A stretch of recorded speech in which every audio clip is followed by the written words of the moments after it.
Why are you getting in my way? Since I said I'm going to live here, I'll take everything unnecessary outside and quickly bring in my stuff. My mother-in-law announced loudly outside the store I manage. My husband Sean, who was standing next to her, just laughed. At that moment, a black car pulled up. My name is Shelley, and I'm 31 years old. Sean and I got married 4 years ago. His father passed away when Sean was young, so his mother raised him alone. Sean graduated from university and got a job at a local manufacturing company. He's kind-hearted and soft-spoken, but he's easily influenced by others, which makes it hard for him to advance in his career. I also graduated from university and initially worked at a cosmetics company, but I never gave up on my dream of becoming an esthetician. While working, I attended beauty school at night and trained at a top esthetician shop. I pursued this dream because I was always self-conscious about the shape of my face.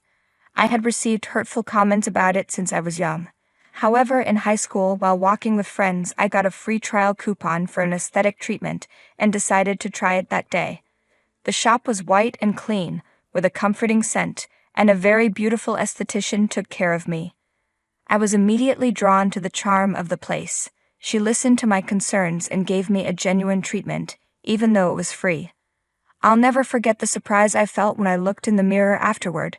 She said, "It's our job to solve problems and bring out people's confidence." Her words moved me, and I felt tears well up. This experience made me want to help others, leading me to choose this profession. Sean and I met through a friend's introduction, and after several dates we grew closer and got married after about 2 years of dating. Sean is gentle but not very assertive, which balanced well with my strong personality, at least until his mother came into the picture. When we talked about getting married, his mother repeatedly asked us to live with her at her home in the suburbs, which was inconvenient for commuting. We managed to convince her otherwise and started our married life alone. Then a year ago, I quit my job and opened my own aesthetic salon, a dream I had for many years.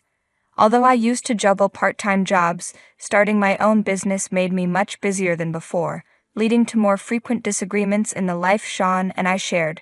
Still, we made efforts to maintain our bond as a couple by having breakfast together and letting each other know when we would be home.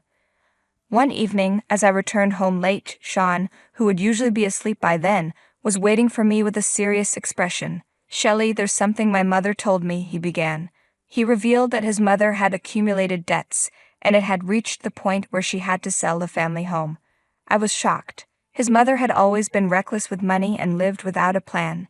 He further explained that his mother had used the money his father had saved for Sean's tuition, forcing Sean to rely on scholarships for university. This behavior was why I had refused to live with her when we were newly married. The sale of her house meant she would have nowhere to live, which made me feel uneasy. "Can we let my mother live with us?" Sean asked, but I quickly cut him off. "It's impossible. We absolutely cannot live together. I don't mean to speak ill of your mother, but she would end up dipping into our living expenses. Isn't your mother still working? She should rent an apartment with her income and live alone." I strongly appealed to Sean, desperately wanting to avoid living together. It hurt to criticize his mother, but it was necessary. "No, actually there are debts that can't be covered even by selling the family home, so I suggested cutting expenses to allocate more towards debt repayment," Sean replied. "You can't just decide that," I responded. "I understand what you're saying, Shelley. I take back what I said earlier, and I'll talk to her about living on her own," he said, but I was skeptical. Sean always seems to accept my opinion when he's with me, but he becomes speechless in front of his mother. I was deeply anxious that his mother might eventually force us into living together. Sure enough, the next day, I got a call from Sean's mother. "Shelley, this is terrible. Do you really hate the idea of living with me that much?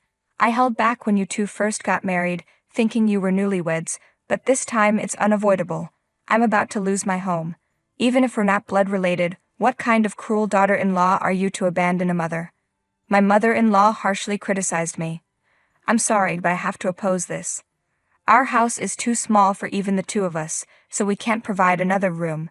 I calmly explained to her, but my calmness only made her angrier. "It's unacceptable for a wife to go against her husband's words. I will retrain you to be a proper wife, so be prepared," she said and abruptly hung up the phone. This was another reason I refused to live together. I've always struggled with her domineering personality. It's frustrating how Sean gets swept up in her assertiveness and becomes submissive. The next day, even though it was early morning, my mother-in-law showed up at our house. "Sean, Shelley, are you there? I've come to talk, so open up quickly," she called out loudly without using the intercom and banged on the door. Worried about disturbing the neighbors, I quickly let her inside, but she ignored me and went straight to wake Sean, who was still asleep. "I have to move out of that house by next week. Don't worry about what this daughter-in-law says, quickly start preparing for my sake," she said, hitting Sean on the back. I wondered how a man over 30 could be treated like this by his mother, but I couldn't just stand by and watch. "Mother, please calm down a bit," I intervened, to which she directed a sharp glare at me. "How can I calm down? This situation is your fault. It's because of your selfishness," she snapped. Tension filled the air between us. Sean, seeing this, said, "Mom, I'm sorry. I'll figure something out. Just wait a little longer," and suddenly began to apologize earnestly. Seeing him like this left me dumbfounded. However, my mother-in-law seemed somewhat satisfied with his response. "You have 1 more week. Make sure you sort it out by then," she said, and then left. "Sean, why do you act so helplessly, and what exactly do you plan to do?" I asked as I pressed him. Sean visibly became angry. "Be quiet, Shelley. Can't you show a bit more understanding? Why am I always the one being blamed?" he shouted and then covered his head with a blanket. Sean raising his voice was unheard of, and I began to feel anxious that something unusual might happen this time. My premonition was right. The situation worsened the next week. As set by my mother-in-law, she and Sean took an unexpected action. That day, I visited the bank in the morning for work and planned to head to the store in the afternoon. The store opens in the afternoon, so I had left the preparations to my staff. However, before opening, I received a call from my staff telling me there was a serious issue at the store and that I needed to come quickly. I changed my plans and hurried to the store. To my surprise, when I arrived, my mother-in-law and Sean were confidently walking around inside. "What are you doing? Customers will be arriving soon, so please leave," I said. There were several beds in the store, separated by partitions, but my mother-in-law was lying on the beds and measuring them. "What are you talking about? This is a viewing, isn't it? There are beds here, and this room is perfect for me. I don't need all of it, but I will use at least half. It's equipped for privacy, and it's discreet, so no worries. But this bed is a bit small. I'll use 2 of them," she said while arranging 2 beds together by herself. Incredibly, Sean was smiling and agreeing with her plan. "Sean, what is this? Moving here is not something I can allow.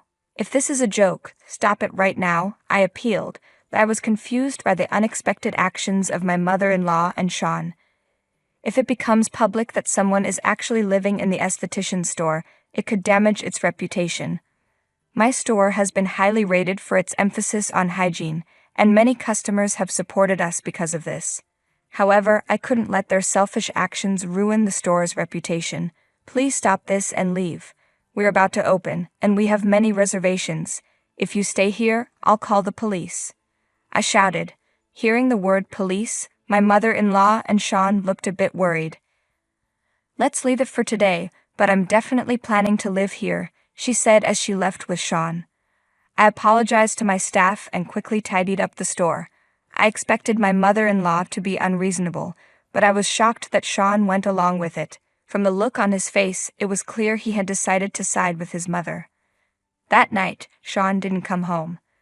I wondered if he was avoiding me or if he just didn't care anymore. Still, I needed to make sure something like this didn't happen again, so I called Sean. "Hello, Sean?" "Ah, hello." Sean sounded reluctant to talk. "Please tell me your mother's actions today were a joke. If she starts living in the store, it will be ruined instantly. You know this store depends on customer trust. If your mother tries anything strange again, you must stop her. Do you understand?" Sean didn't respond and hung up. Seeing his reaction, I realized something. Sean couldn't resist his mother's constant pressure and had chosen to stand by her. It seemed easier for him to give in to his mother than to stand up for us. But this meant my store was in real danger. I was deeply troubled. How could I protect the store I love? I spent the night worrying, and before I knew it, it was morning. The next day was a day off for my salon, but I had a bad feeling, so I went to the store. While I was cleaning, a large truck suddenly stopped in front of the store. I rushed outside to see movers starting to unload furniture and prepare to bring it inside. When I asked the workers, they confirmed that my mother-in-law had requested this, and they were trying to bring her furniture into the store. "Please wait, I cannot accept this here," I firmly protested, but the workers didn't stop. They were just doing their job and had to complete the work they were hired to do. I managed to convince the workers to pause temporarily and quickly called for help. The workers were confused by the interruption and seemed to be contacting my mother-in-law. It looked like she and Sean would be arriving soon. Eventually, my mother-in-law and Sean showed up. "Why are you getting in my way? Since I said I'm going to live here, I'll take everything unnecessary outside and quickly bring in my stuff," my mother-in-law ordered. "That's right, Mom is going to live here starting today," Sean added with a chuckle. Even though they were confused, the workers began following her orders to move things outside. "Stop doing as you please," I shouted. Just then, a black luxury car stopped behind the truck. A large man in a double-striped suit and a stylish hat stepped out of the car. His commanding presence was immediately noticeable. He was clearly no ordinary person. The man approached with a deep voice. "What's all this commotion? Isn't this disturbing the neighborhood? Shelley, are you having some trouble?" "Yes, I am. These people are trying to take over my shop and live here," I responded. Hearing this, the man looked towards my mother-in-law and Sean and calmly asked, "It seems there is some sort of trouble here. Is there a reason for this?" Overwhelmed by the man's presence, my mother-in-law hesitated. "What are you talking about? Don't meddle in family matters. This woman is my daughter-in-law, so what's the problem with moving into her house?" At that moment, the man gently removed his hat and said, "I see that's what this is about. My daughter has always been well taken care of by you. I hear about it often. Sean, it's been a long time," he said with a warm smile. "Father-in-law?" Sean stepped back in surprise. This man was, in fact, my father. His appearance was far from ordinary, and Sean had always been intimidated by my family. We didn't have a wedding ceremony, just a meeting between the families, and since then, my father and my mother-in-law hadn't met. At that meeting, my mother-in-law and Sean were so intimidated by my father's presence that they left quickly without much conversation, and it seemed my mother-in-law didn't remember his face. "Father-in-law, it's been a while," my mother-in-law said, sweating profusely. "No, I haven't caused any trouble.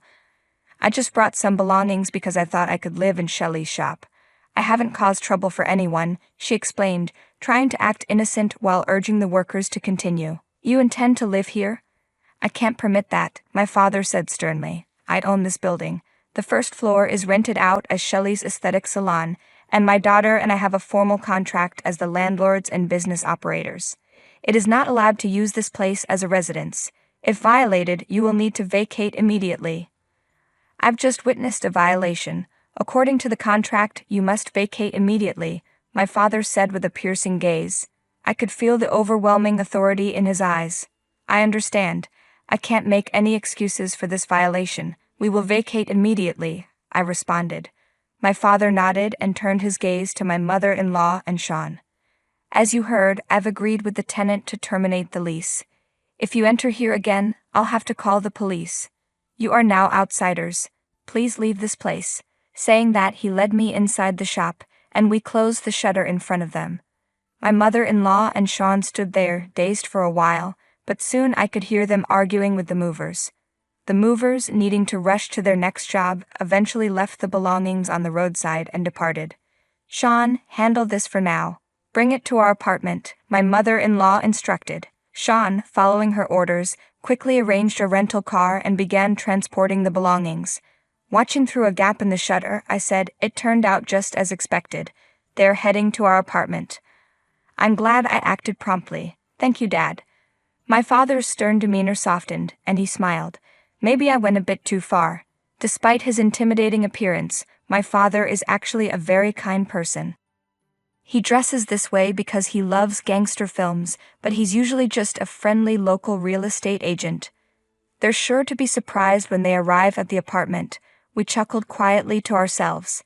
In reality, all the furniture and household items from the apartment had already been removed, leaving only Sean's personal belongings behind. After a while, my mother-in-law called, clearly distressed.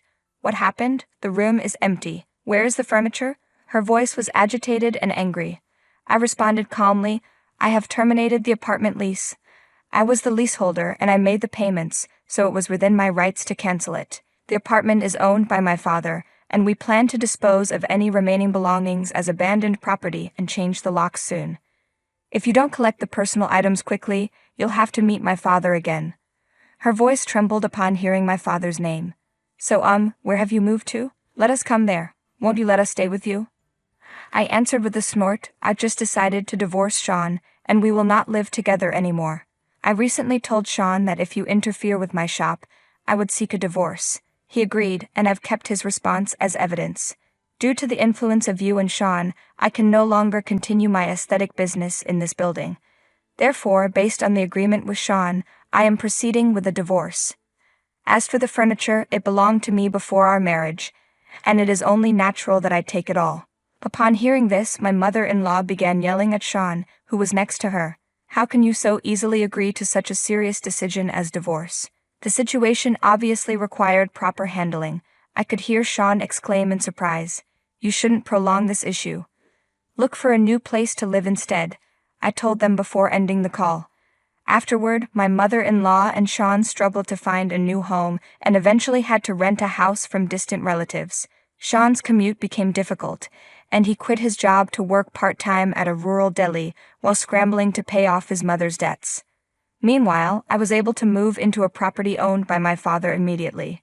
As for the termination of the aesthetic shop's lease, it was actually part of a plan, and in reality, the business continues to operate as before. Now the popularity of my aesthetic shop has grown significantly, and it's become so sought after that reservations are difficult to secure, even attracting celebrities. We warmly welcome male clients, and I regularly provide various beauty treatments for my father. Although he is nearing 70, the regular care at our shop has rejuvenated his skin, making him feel a bit closer to the actor he has always admired.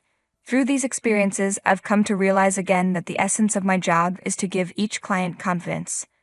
The memory of my first free aesthetic treatment when I was in high school remains vivid, and the excitement and fresh feelings from that day continue to inspire my daily work. That experience taught me what I should offer through my interactions with many customers. I also think about Sean occasionally. If he had more self-confidence, perhaps a different future could have been possible for him. Despite being so close to me, it was difficult to provide him with the right support. His situation has taught me how challenging it can be to offer objective help due to closeness.